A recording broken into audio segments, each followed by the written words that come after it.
Imate masnu jetru. Evo kako smanjiti masnoću za 50% u samo 14 dana. Ovo je vrlo zanimljiva tema.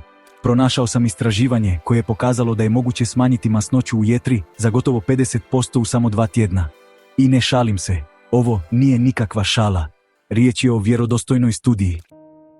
Provedena je 14-dnevna intervencijska studija u kojoj su ispitanici bili na prehrani s ograničenim unosom ugljikohidrata, poznatoj kao ketogena dijeta, pri čemu su konzumirali manje od 30 grama ugljikohidrata dnevno. Rezultati su pokazali smanjenje masnoće u jetri za 43,8%, što nije baš 50%, ali je vrlo blizu kod ispitanika s pretilošću i nealkoholnom masnom bolesti jetre. Postoji još nekoliko vrlo zanimljivih stvari vezanih uz ovu studiju. Kao prvo, nije došlo do velikog gubitka tjelesne težine. U prosjeku je gubitak težine bio samo oko 1,8%, što je prilično beznačajno. Objašnjenje studije: nije bilo ni promjene u opsegu struka. Ovo je vrlo korisna informacija, jer ako započnete ketogenu dijetu i u prvom tjednu gotovo ništa ne izgubite na težini, a nema ni promjene u struku, mogli biste odustati i pomisliti da dijeta ne djeluje. No, izgleda da tijelo prvo kao prioritet uklanja masnoću iz jetre i drugih organa prije nego što počne trošiti druge vrste masnog tkiva. Čini se da je smanjenje masnoće u jetri bilo posljedica smanjenja procesa koji se naziva de novo lipogeneza. Što to znači? To znači da je znatno smanjena pretvorba ugljikohidrata u masnoću, čak za 79,8%. Drugim riječima, ugljikohidrati se više nisu u tolikoj mjeri pretvarali u masnoću.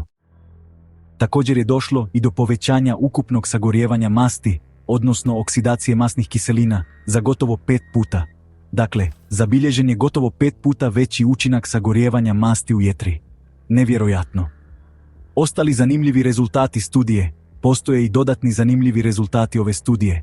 Prije svega, sudionici nisu smanjivali unos kalorija. Prosječan dnevni unos bio je veći od 3000 kalorija, što znači da ovo nije bila dijeta temeljena na smanjenju ukupnog kalorijskog unosa.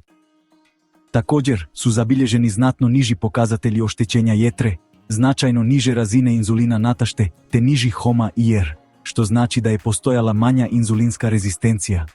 Poboljšala se osjetljivost na inzulin, smanjena je upala jetre, a došlo je i do brzog povećanja bakterija koje proizvode folat, kao i razine folata u krvi.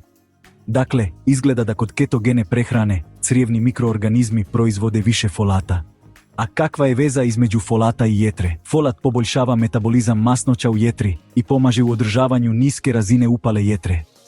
Istraživači su otkrili da su se nakon prelaska na prehranu s malo ugljikohidrata promijenila čak 94 bakterijska soja, pri čemu su se velike promjene u crijevnoj mikrobioti dogodile već unutar jednog dana. Ako ste novi na mom kanalu ili već pratite moje videe, ali još niste započeli s ketogenom dijetom, mislim da je ovo sasvim dobar razlog da krenete odmah. Podijelite svoju priču o uspjehu. Prije nego što odete, ako vam moj sadržaj pomaže, volio bih čuti vašu priču o uspjehu. Podijelite je putem poveznice u opisu ispod. Hvala na pažnji, lajkujte, šerujte i pretplatite se na kanal.